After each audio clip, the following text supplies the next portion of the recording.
Hello दोस्तों, welcome to this channel. तो आज का हमारा टॉपिक है सफिक्स का। इससे पहले हम प्रेफिक्स पढ़ चुके हैं, उसकी दो वीडियोज़ में अपलोड कर चुका हूँ, वो आप मेरी प्लेलिस्ट में जाकर देख सकते हैं। प्रेफिक्स वो होते हैं जो किसी भी वर्ड के स्टार्टिंग में आते हैं, और सफिक्स वो होते हैं जो किसी भी वर्ड के लास्ट में यूज़ किए जाते हैं। आज हम देखेंगे आईएनजी का। आईएनजी अगर किसी भी वर्ड के लास्ट में आएगा तो उसको हम एज अ डॉट यूज़ करेंगे। उसके कुछ रूल्स भी हैं, और कुछ जब आप वर्ड लिखोगे तो आप ऑटोमेटिकली समझ जाओगे कि वो कहाँ हमने आईएनजी यूज़ करना है और कहाँ हमने डॉट यूज़ करना है। आईएनजी से मेरा मतलब है इस तरह से एनजी अब यूज़ किया जाता है, ठीक है। कहाँ हमने ये यूज़ करना है, कहाँ हमने डॉट यूज़ करना है। तो सबसे पहले मैं आपको एग्जांपल के साथ बताऊंगा। जैसे अगर हमें लिखना हो रिक्वेस्टिंग, या हमें लिखना हो ऑर्डरिंग, ठीक है। रिक्वेस्टिंग अगर आप लिखोगे तो कैसे लिखोगे? रिक्वेस्टिंग का लिखने का होता है, रिक्वेस्ट हम लिखेंगे इस तरह से, ठीक है। अगर रिक्वेस्टिंग इस तरह से हम लिखेंगे तो हमें पता नहीं चलेगा कि ये एस है या हमारा एस डी यूज़ हो रहा है, ठीक है। तो उसको लिखने का तरीका यही होता है कि रिक्वेस्ट को हम लिखें इस तरह से, ठीक है। अब इसके बाद आईएनजी यूज़ करेंगे तो हमें पता नहीं लगेगा कि एस यूज़ हुआ है या एस टी यूज़ हुआ है, इसीलिए हम क्या करते हैं, रिक्वेस्ट के बाद डॉट यूज़ करते हैं। उसी तरह ऑर्डर, ऑर्डर को हमें लिखना हो तो इस तरह से लिखते हैं ऑर्डर। अब इसके बाद आईएनजी यूज़ करेंगे तो वो थोड़ा awkward सा लगेगा, या आपको समझ में नहीं आएगा कि हमें ये क्या लिखा है। तो इसलिए कुछ केसेस में हम ऑर्डरिंग के बाद डॉट लगाते हैं, तो इससे हम क्लियर हो जाता है कि ये ऑर्डर के बाद आईएनजी यूज़ हुआ है, यानी इसका मतलब है ऑर्डरिंग, ठीक है। कुछ और भी वर्ड हैं जैसे मॉर्निंग। मॉर्निंग को हम कैसे लिखते हैं? मॉरना, ठीक है, ये हमारा मॉर्न। तो अगर हम मॉर्न को लिखेंगे इस तरह से तो ये हमें कन्फ्यूज़न होगी कि हमने ये क्या लिखा है, पढ़ने में मुश्किल होती है। और इसीलिए हम क्या करते हैं, मॉर्न इस तरह से लिखते हैं, आईएनजी इसके बाद यूज़ करते हैं। कुछ केसेस में आपने क्या करना, हुक के बाद आपको आईएनजी नहीं यूज़ करना है, आपको डॉट ही यूज़ करना है, ठीक है। ये तो था हमारा पहला रूल, जिसको आपने याद करना। इस तरह से जब आप प्रैक्टिस करोगे तो आपको ऑटोमेटिकली पता लग जाएगा कि किस केसेस में हमने आईएनजी यूज़ करना है, आईएनजी, और किस केसेस में हमें डॉट यूज़ करना है। लेकिन इसको कुछ रूल भी हैं इसको याद करने के। सबसे पहले जब भी हमारा डाउनवर्ड आर यूज़ होगा, ठीक है, तो उस केस में हम क्या करेंगे, डॉट का यूज़ करेंगे। या डाउनवर्ड आर होगा या कोई भी हमारी लाइट स्ट्रोक होगी, लेकिन वो डाउनवर्ड होनी चाहिए।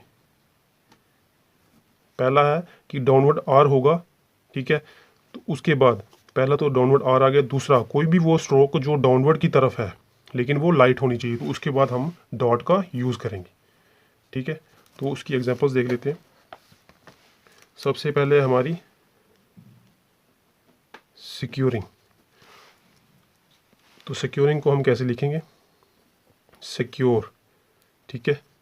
सिक्योर के बाद डॉट हमें लगाया, क्योंकि ये लाइट आ रहा है, नीचे की तरफ आ रहा है, डाउनवर्ड आ रहा है। अपवर्ड होगा तो तब हमें नहीं लिखना, जब डाउनवर्ड होगा आर तब हम उसके बाद डॉट का यूज़ करेंगे, तो उसका मतलब होगा कि हम आईएनजी यूज़ कर रहे हैं। तो ये हमारा बना सिक्योरिंग। उसी तरह हमारा नेक्स्ट आ गया एश्योरिंग। तो एश्योरिंग को हम किस तरह से लिखेंगे? ये हमारा है शाह रा, ठीक है, एश्योरिंग। ये भी डाउनवर्ड आर था, तो इसके बाद हमने आईएनजी की जगह डॉट यूज़ किया है। नेक्स्ट है हमारा, अगर ये तो था हमारी फर्स्ट जब हमने डाउनवर्ड आर यूज़ करना है। अब लाइट स्ट्रोक का केस देख लेते हैं। जैसे इसमें गेटिंग, गेटिंग में टा यूज़ हो रहा है, लेकिन ये लाइट है और ये डाउनवर्ड स्ट्रोक में यूज़ होगा, तो ये सेकंड प्लेस है, तो ये आएगा गेट इन, ठीक है। तो आईएनजी इसलिए यूज़ किया क्योंकि टा तो एक तो लाइट है और दूसरा डाउनवर्ड की तरफ है, तो इसलिए हम आईएनजी को एज अ डॉट लिख रहे हैं। उसी तरह नेक्स्ट है हमारा, अगर हमें लिखना हो शिपिंग, तो शिपिंग को किस तरह से लिखेंगे? ये हमारा शिप, ये हमारा बना शिप आईएनजी। आईएनजी इसलिए लिखा क्योंकि एक तो ये पा डाउनवर्ड है, दूसरा ये लाइट स्ट्रोक है। आई होप कि ये आपको समझ में आया होगा। नेक्स्ट हमारा थर्ड रूल है। थर्ड रूल में हम क्या देखेंगे, जब भी हम शॉर्ट फॉर्म्स यूज़ करते हैं, जैसे कि हमारा शॉर्ट फॉर्म आ गई कम, या हमारी आ गई गिव, ठीक है, या हमारी आ गई थिंक, ठीक है, या हमारी आ गई थैंक, ठीक है। कम तो हम लिखते हैं कैन कम हमारा इस तरह से, और अगर हमें लिखना हो कमिंग, कमिंग तो हम इसके आगे डॉट लिख देंगे। गिव, गिव तो हमारा इस तरह है गिव, लेकिन अगर हमें लिखना हो गिविंग तो गिविंग को हम डॉट लगा देंगे। थिंक, थिंक तो हमारा होता है इस तरह से, लेकिन अगर हमें थिंकिंग लिखना है तो इसके आगे हम डॉट लगा देंगे। अगर थैंक, थैंक तो हमारा होता है इस तरह से लाइन से ऊपर, लेकिन थैंकिंग लिखेंगे तो इसके आगे डॉट लगा देंगे। तो इसका ये मतलब है कि शॉर्ट फॉर्म के बाद आप डॉट यूज़ कर सकते हो, उसका मतलब ING ही होगा। ठीक है, तो ये हमारे 3 रूल थे। तो अभी हमने किया ING का, लेकिन कुछ केस होते हैं जिनमें ING के बाद S का भी यूज़ किया जाता है, ये भी एज अ सफिक्स यूज़ होते हैं। तो उस केस में हम क्या करेंगे, जैसे कि अगर हमें लिखना है मीटिंग, या हमें लिखना होगा अगर मीटिंग्स, तो हम कैसे लिखेंगे। अगर तो हमें लिखना है मीटिंग, तो मीटिंग को हम इस तरह से लिखेंगे मीटिंग, ये हमारा हो गया मीटिंग, ये हमने इसको हाफिंग की हुई यहाँ पे। लेकिन अगर हमने लिखना मीटिंग्स, तो मीटिंग्स में हम इस तरह से लिखेंगे, इसको हल्का सा स्लैश बनाएंगे। ठीक है, ये हमारा बना मीटिंग्स। उसी तरह अगर नेक्स्ट है हमारा मॉर्निंग्स, अगर हमें मॉर्निंग्स लिखना होगा तो मॉर्निंग को इस तरह लिखेंगे ना, और ये इस स्लैश का मतलब होगा मॉर्निंग्स। ठीक है, स्लैश डिनोट करेगा INGS। तो इसी तरह से आपने ING का भी यूज़ करना है, और अगर INGS का यूज़ करना होगा तो आपने डैश का यूज़ करना है, ING के लिए डॉट और INGS के लिए स्लैश। उसके बाद नेक्स्ट है हमारा, नेक्स्ट में मेंट, मेंट एक हमारा सफिक्स है। मेंट अगर आपने कभी लिखना हो इस तरह से, अगर कभी कल मेंट आएगा तो मेंट को आप इस तरह से लिखेंगे मेंट, ये हमारा बना मेंट। लेकिन कुछ केसेस में मेंट को हम इस तरह से लिखते हैं, मेंट को लिखने का तरीका इस तरह से है जिसको हम एंटी डिनोट करते हैं। तो मेंट को इस तरह से लिखेंगे, वो मैं आपको बताऊंगा क्यों। देखो, सबसे पहले हमारी एग्जांपल है अचीवमेंट की, अचीवमेंट। ठीक है, अचीवमेंट को लिखने का तरीका क्या है, ये फर्स्ट प्लेस वॉवल है तो अचीव। देखो, अचीवमेंट हम कैसे लिखते हैं इस तरह से, लेकिन अगर मैं इसको यहाँ पे इस तरह से लिखूँगा तो आपको पहचानने में मुश्किल होगी कि आपने ये क्या लिखा है। ठीक है, इसलिए इस केस में हम अचीवमेंट को इस तरह से लिखेंगे। ठीक है, इससे आपको डिनोट हो जाएगा, आसानी पढ़ने में आसानी होगी कि ये यूज़ हुआ है मेंट के लिए। ठीक है, इसलिए कुछ केसेस में जिसमें हमारी आउटलाइन सही नहीं बनती, उस केसेस में हम मेंट को कई बार इस तरीके से नहीं बल्कि इस तरीके से लिखते हैं। कंसाइनमेंट की,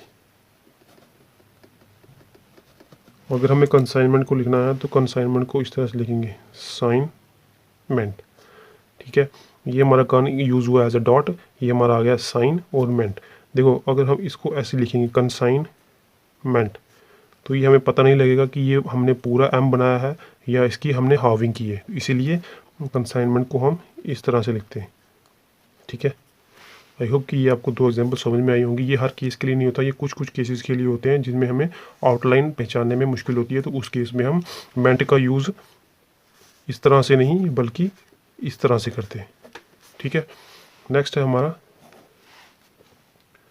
नेक्स्ट में हमें देखना है कि अगर मेंट तो हमने बनाया इस तरह से, मेंट को हमने बनाया इस तरह से, लेकिन अगर कभी मेंट हम इस तरह से बनाएं और ये इससे पहले आने वाले वर्ड से कट करके थोड़ा अगर हम इसको बनाएंगे तो इसका मतलब होगा मेंटल या मेंटली या मेंटालिटी। ठीक है, तो इस केस में हमने क्या देखना है कि मेंट, जब भी हम मेंट इस तरह से बनाएंगे और पहले और दूसरे स्ट्रोक के बीच अगर थोड़ा सा डिफरेंस होगा, यानी इसको कट करके हम लिखेंगे, तो उसका मतलब होगा या तो मेंट को हमने यूज़ कर रहे हैं एज अ मेंटल या मेंटली या मेंटालिटी। ठीक है, तो एग्जांपल देख लेते हैं, जैसे हमारा आया एक्सपेरिमेंटल। ठीक है, एक्सपेरी तो इस तरह से लिखेंगे एक्सपेरी। ठीक है, ये आया हमारा एक्सपेरी। अगर मेंटल का हमने यूज़ करना है तो उसको हम इस तरह से करेंगे, तो ये हमारा बनेगा एक्सपेरिमेंटल। उसी तरह से नेक्स्ट एग्जांपल है हमारी डिपार्टमेंटल।